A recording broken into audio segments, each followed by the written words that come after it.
3, 2, 1. You ready? Listening to the Real Pineapple Podcast Network.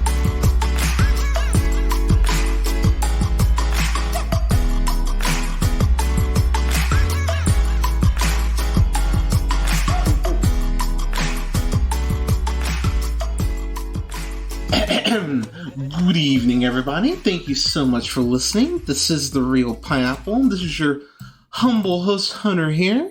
Hope you're all having a great Valentine's Day. That's when you should be hearing this. But I've got a review for the latest J-Lo joint. God, I could go for a joint right now. But for Marriage, Marry Me. I was about to say Marriage Story. That would be way different if wow, J-Lo starring as ScarJo Marriage Story. I would actually watch that. Anyways, but Marry Me is directed by Kat Coiro is what I'm going to go with. I actually had never heard of this director, and she's done a couple things. She's directed some It's Always Sunny, that show The Cool Kids, that's on Fox, I want to say, or was on Fox. Has directed just some stuff I just have not heard of. Life Happens, and While You Were Here, A Case of You. So not a super well-known director. This was also written by Harper Dill, John Rogers, and Tammy Sager. Also, just kind of unknowns, really, for the most part. John Rogers, I will say, was a screenwriter on Catwoman, which, when I looked that up, immediately filled my heart with dread. So let's get into this. So Jennifer Lopez, she has been acting for a hot minute. And to be honest, I don't think she really gets enough credit for actually being a pretty great actress. When I think about stuff I like her in, I adore her and Selena, of course. Out of Sight, Anaconda. The Cell is visually just a beautiful fucking film, but of course, I just think it's hollow. Enough, I think, is a really good movie. Wedding Planner's cute. Lee is horrendous. Monster-in-Law is fucking wonderful, and I will defend Monster-in-Law. I think Monster-in-Law is fucking awesome. And then you get, stuff like What to Expect When You're Expecting, bleh, Boy Next Door, bleh, God, what else? Jersey Girl, bleh. But I'll stand by it. 2019, she does Hustlers, and I believe that should have been a role that she got not only nominated for Best Supporting Actress, I think she should have fucking won. I thought she was excellent in that movie. And then we get to Marry Me. So I will say, for the most part, most of J-Lo's rom-coms are hit and miss for me. But this one, I thought was genuinely fun. I was actually surprised that I actually enjoyed this so much. So J-Lo, she stars as Kat Valdez, who is a international pop star, has been in the industry, I want to say, for about 15, 20 years. So similar to herself in real life. And she is seeing this guy, Bastion, or she's engaged to this guy, Bastion, who's played by Maluma, who apparently is a singer, had no idea, didn't know who he was, moving on. But they're together. They've been dating. I think they said they've been seeing each other for a year and a half. So they go ahead and do this single called "Marry Me," of course, which is climbing the charts. Everyone's loving it. It's getting TikToks made of it and everything. And so they decided to go ahead and tie the knot. And I want to say I don't think they're at Madison Square Garden, but they're somewhere in New York. But 20 million people are supposed to see them get hitched. And in a scene that I thought was shockingly well done, the way that Kat discovers that Bastion's been cheating on her with her assistant, no less, which, eek. I actually love the way that's done because her manager, played by John Bradley, Colin Calloway is his name. You know John, of course, from Game of Thrones is most likely where you know him, where he played Samuel Tarly. But I that was probably the thing I was the most surprised by in the best way. Because John Bradley, again, haven't seen him in much because I didn't watch Game of Thrones, but he is so fucking charming in this in a way that actually elevates Kat's character. Because when she discovers, oh my god, Bastion's been cheating on me, they really kind of film it like she's having a panic attack, which, you would be in theory. But I love the way that Kat really sells the panic, and she gives a speech to the audience about not being in love, but basically being in love with the concept of being in love. And it's one of those things I went, wow, this is actually inspired. And, I know that a lot of people have made the joke, or some people have made the joke about, oh, J-Lo's been married so much, of course she would get this role. And honestly, it does feel like at points she is channeling that pain that she's gone through in her past relationships into this performance. When there's this point where she breaks down after the concert, after she has picked Charlie Gilbert, Owen Wilson's character, out of a crowd and said, yes, I'll marry you. The way she sells her breakdown to Colin in particular, where she just falls on her knees and starts crying and goes, why can't I get out of my own way? And it's actually quite sad. And I just went, okay, like she's really selling me on this, which is kind of amazing when you think about it. But I want to talk about Owen Wilson real quick. So Owen Wilson, another person I do not think gets nearly enough credit for how talented of an actor they are. I have not reviewed it yet properly, but Loki, he's fucking amazing in that shit. I thought he did an incredible job. But when you look at movies like Wonder or French Dispatch, which I have not also reviewed, and he's really great in that. No Escape. I think he's excellent in No Escape. No Escape. We get to Grand Budapest. We get to even The Internship, which is not a great movie, but he's actually even really good in that. Midnight in Paris, obviously. Fantastic Mr. Fox. Marley and Me. He really is a great actor, and seeing him in this is him at his Owen Wilson-ist. And I mean that as a compliment, because one thing I really actually adore about this movie is that Charlie has his own shit going on. Charlie is a math teacher. He's trying to go ahead and get closer with his daughter Lou, who's played by Chloe Coleman. You know her from Gunpowder Milkshake, which she was excellent in. You also know her from My Spy, which she was also excellent in. She's really building a heck of a little resume for herself. Go ahead, young one. You are the future. And I love their relationship because, Owen or Charlie is just, he's a teacher. He's running this math league of kids, teaching them that math is fun. And they're going ahead and going to, this like math league tournament, which is pretty cool. And I don't know, Charlie is incredibly charming in that way that a single parent who is, trying to stay close to his daughter, even though she's getting older, would be. And I think that's one of the things that makes him so endearing, is that he's never cramping Lou's style intentionally. It is just him wanting to stay, it's just him wanting to stay close to his daughter and her, growing up, as kids do. And the fact that Lou is such a big fan of Kat, it really plays into how endearing he is, and I'll get to that in a second. But Charlie is actually holding the sign for his friend Parker, who's played by Sarah Silverman. You know her for a bunch of stuff, obviously. And that's how Kat picks him out of the crowd. So the rest of the film is basically, are they going to fall in love? Duh.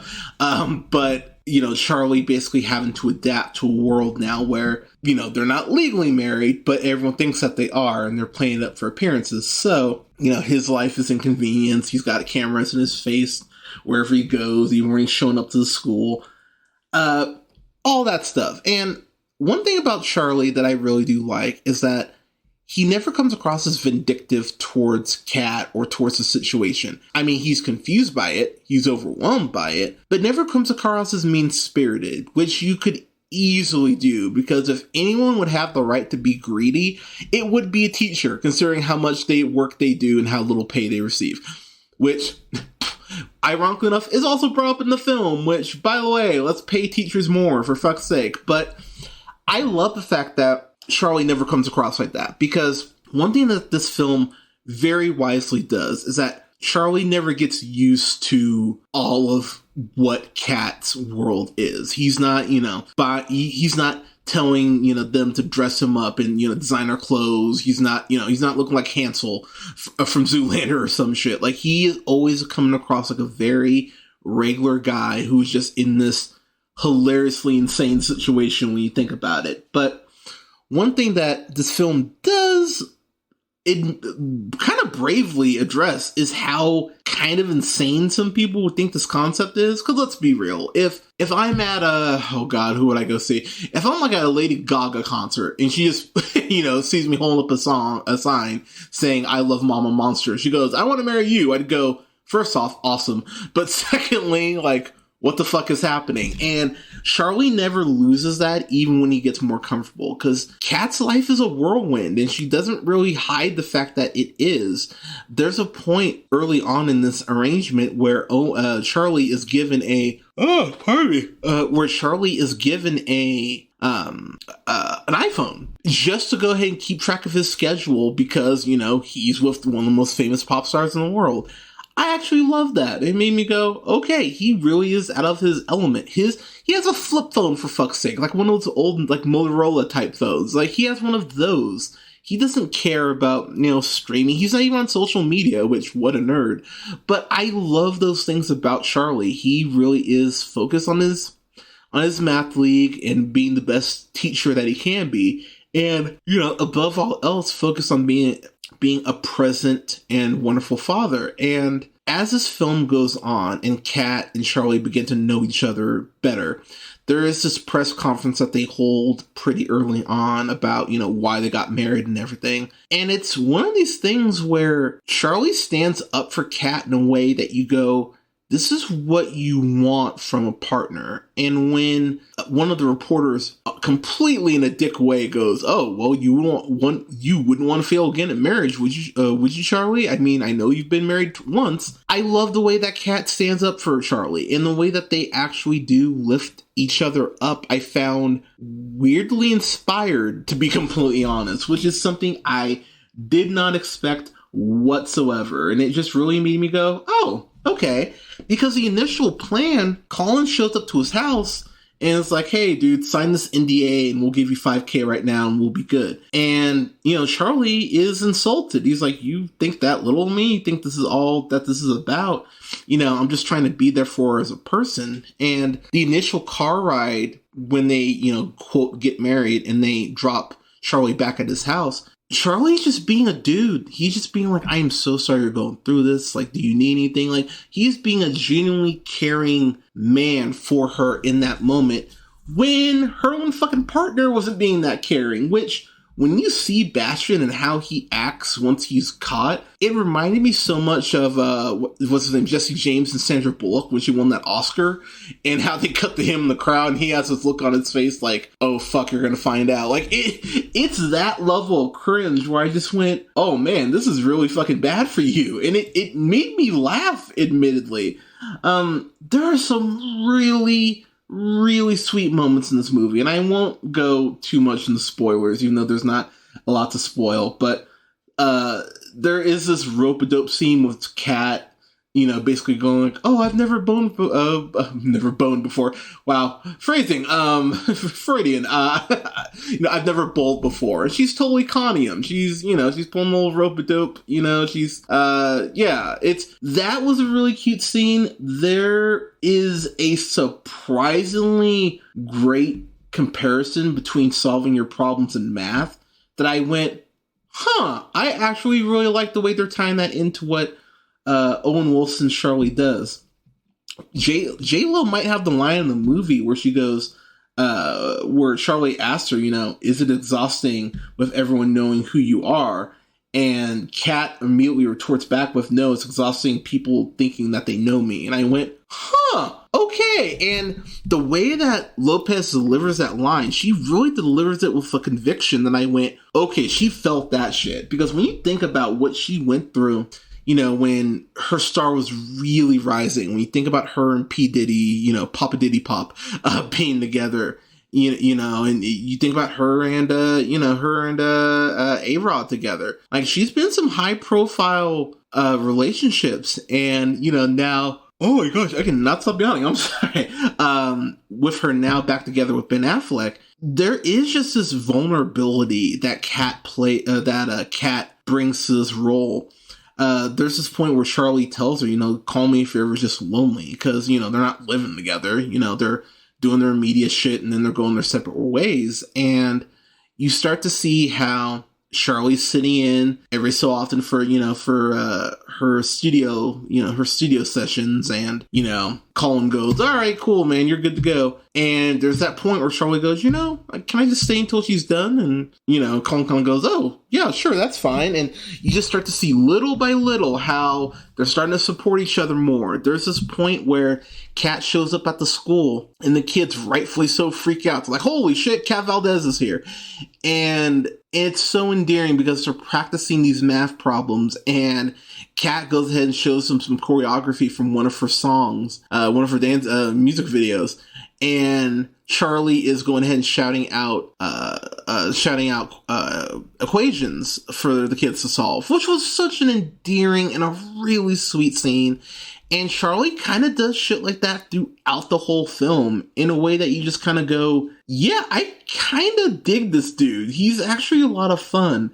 The last thing I'll kind of throw out before I kind of get to my final thoughts, I love me some Sarah Silverman, and there's just some points in this movie where she was just a little much for me.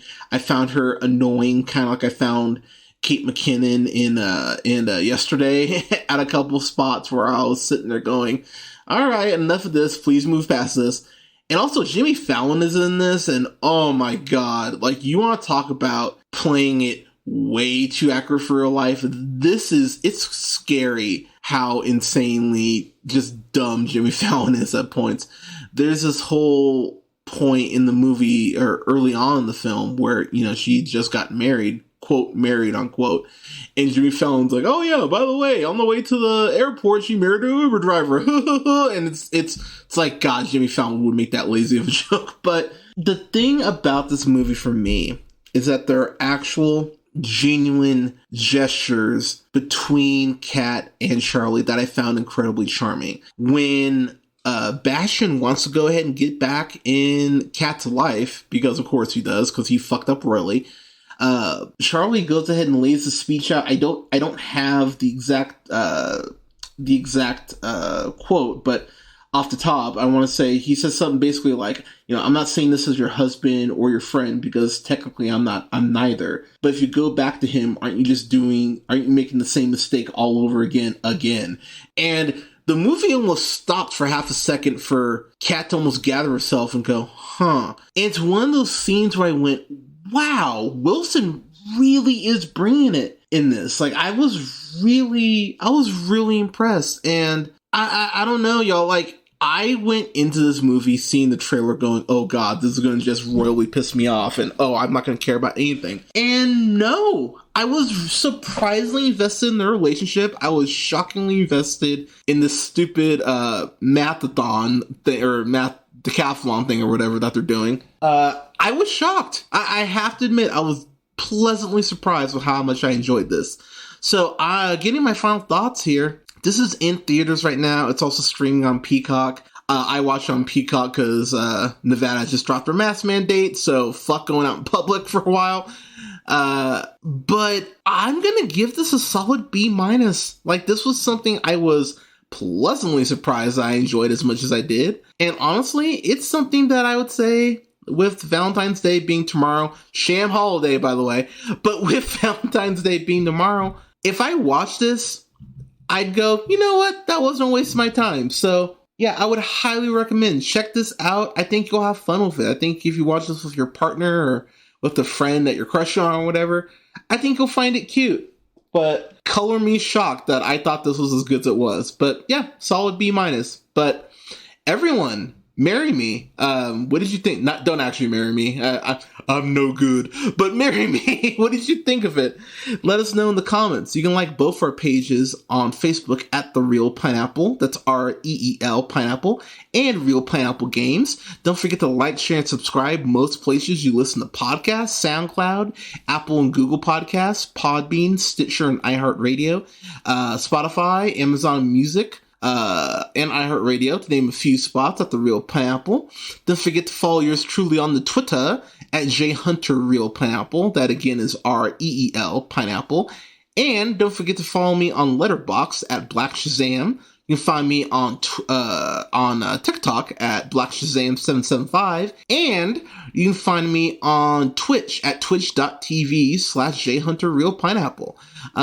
Thank you so much for listening, everyone. We'll have reviews up this month for since it is Black History Month after all, for Atlanta season 1 and 2, Watchmen, the HBO miniseries, as well as reviews for Batman 89, Batman Returns, and Batman Begins, all leading up to The Batman coming out on March 4th, which we'll have a review up for that weekend before we go on our hiatus. But everyone, thank you so much for listening. Stay safe out there. Don't forget to wear your mask, get your COVID shot, get your booster if you haven't yet. And honestly, tell someone you love them. We all need to hear that more with the times we're in. But again, thank you so much for listening, everyone. Happy Valentine's Day if you're celebrating. If you're not, buy yourself something nice. You've earned it. And we'll talk to you soon. Thanks so much.